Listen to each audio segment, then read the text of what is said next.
Esse é o canal Matemática no Ar e esse é o último vídeo da resolução da prova para gestor de eventos aplicada pela Banca Vunesp para a SP-Cine. Se você procura as questões anteriores, pode ter certeza que elas estão em outros vídeos aqui no canal.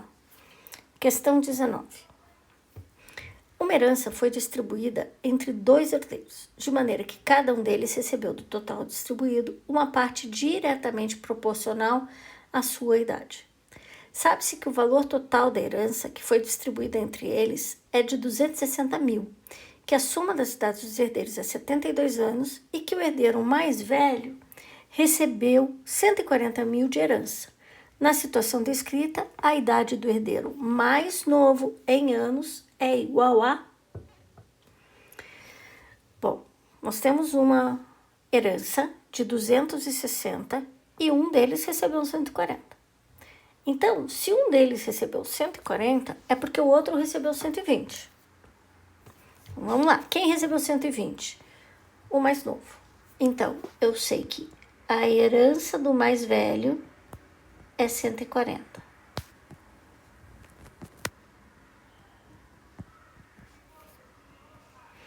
E a herança do mais novo, 120. Porque juntos tem que dar 260. Um deles, juntos eles têm 78 anos, né? Então, o que eu vou fazer? Eu vou dividir os 260 mil por 78 e vou descobrir quanto que equivale a cada ano deles, cada ano de idade deles, quanto que eles receberiam por cada ano. Como ele recebeu 140 mil, eu consigo saber a idade dele. Então, o que eu vou fazer? Vou pegar o 260 mil da herança toda, vou dividir por 78 e eu descubro que cada ano de vida deles dá um direito a 3.333,33. Vai dar tudo 3, tá? Então, a cada ano de idade dele, ele recebe aproximadamente 3.333. Como o cidadão recebeu 120 mil, eu divido 120 mil pelo 3.333 e descubro quantos anos ele tem. Vai dar 36 anos. E se eu fizer a mesma conta agora, mas com os 140,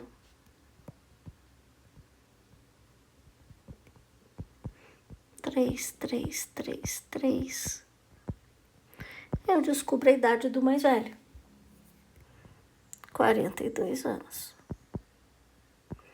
E o enunciado me pede a idade do herdeiro mais novo, 36, eu já sei a resposta. Quando eu resolvi essa questão aqui, desse jeito, me veio na cabeça uma pessoa que me disse assim esses tempos: como que eu vou saber que era isso?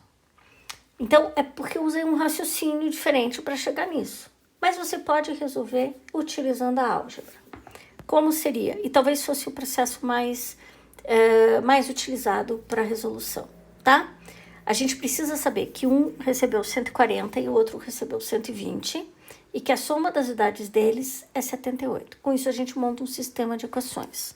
Como que seria esse sistema? Algo assim, ó. 140 mil, que é o valor da herança do mais velho. Você pode tirar esse 1000, tá? Só não esquecer depois de incluir.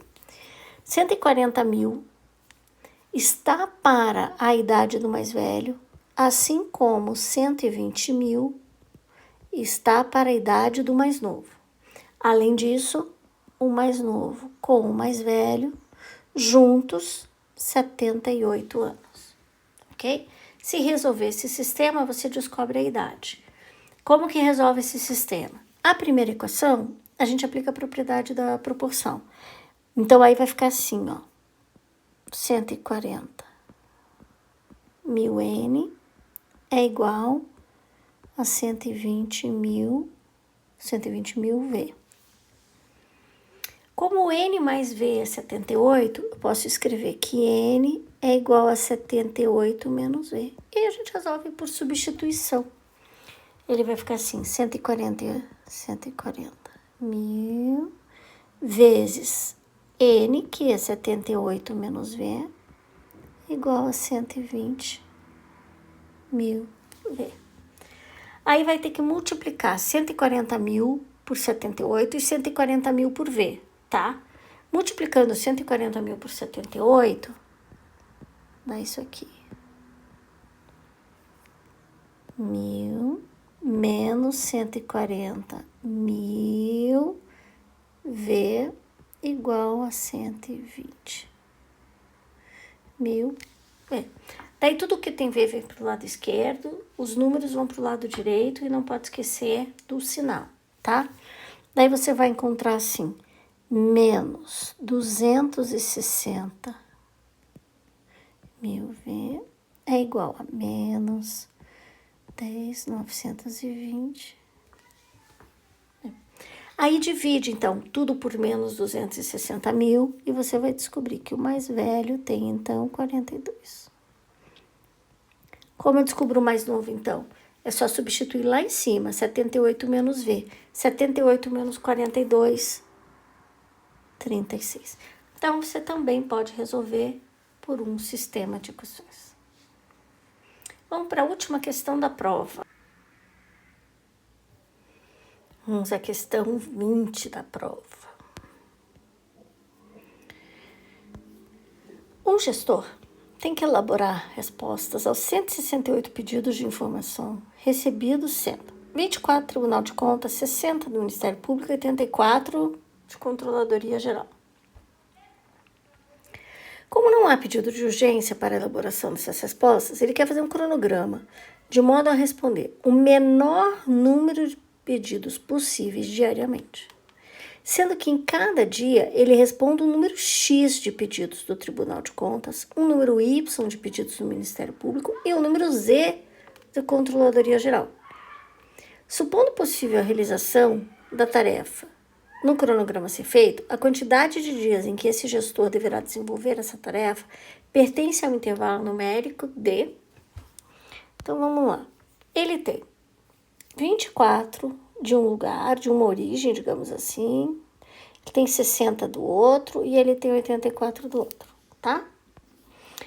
Mas o enunciado nos diz que todos os dias ele vai responder X de um lugar, Y do outro e Z do outro. Então, vamos lá.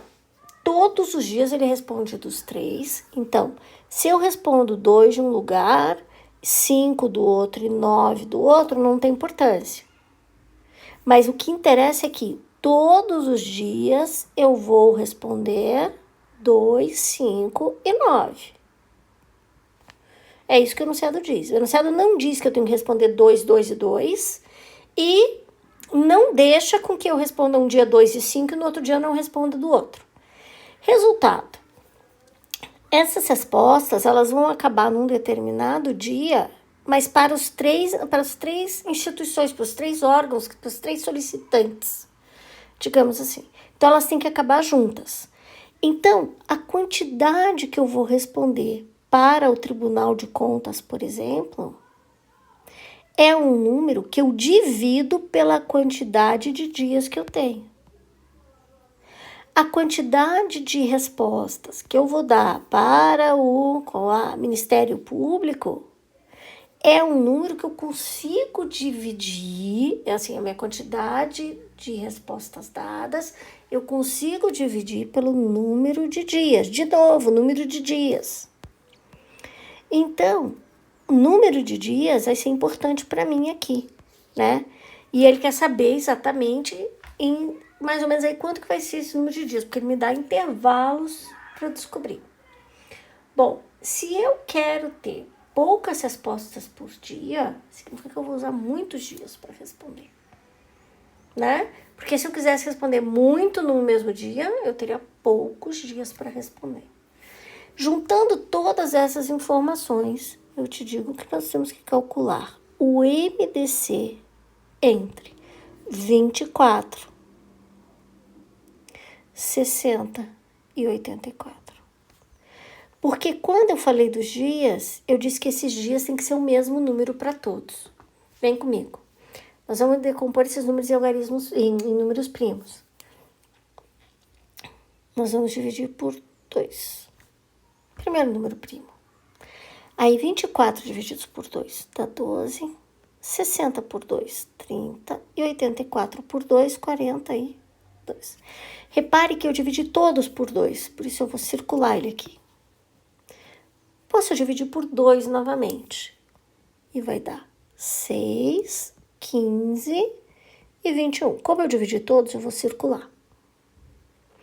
Agora, eu vou dividir por 2 de novo, porque eu tenho 6 ali, né? Vai dar 3, 15 não dá, eu repito, e 21 não dá, eu repito. Não dividi todos, não circulei, mas eu vou dividir por 3. E vai ficar 1, 5 e 7. E eu vou circular, porque eu dividi todos. Agora eu vou dividir por 5 e vou dividir por 7. Esses números que eu circulei, nós vamos usar. Vai ser 3 vezes 2, 6, vezes 2, 12. Então, nós vamos utilizar 12 dias para a entrega dessas devolutivas. E como que eu sei que são 12 dias e como que eu vou fazer essa distribuição em 12 dias? Veja, no primeiro caso, são 24 do Tribunal de Contas. Então, se eu vou gastar 12 dias, vai ser 2 por dia para o Tribunal de Contas. Em 12 dias eu terminei. Já o Ministério Público são 60. Se são 60 e eu tenho 12 dias para fazer o trabalho, 5 para o Ministério Público. E, por fim, 84 para a Controladoria Geral. Como são 12 dias, dá 7 por dia da Controladoria Geral. Então, essa é a quantidade de devolutivas que nós vamos dar por dia. E eu fecho o período. E o que o enunciado me pede? A quantidade de dias que nós vamos usar para fazer o trabalho. E qual é a quantidade de dias, então? 12, que vai de 8 a 13. É isso. Espero ter te ajudado. Não esquece de curtir esse vídeo e se inscrever no canal. Você sabe que na descrição do canal você encontra um descritivo dos meus cursos. Bons estudos!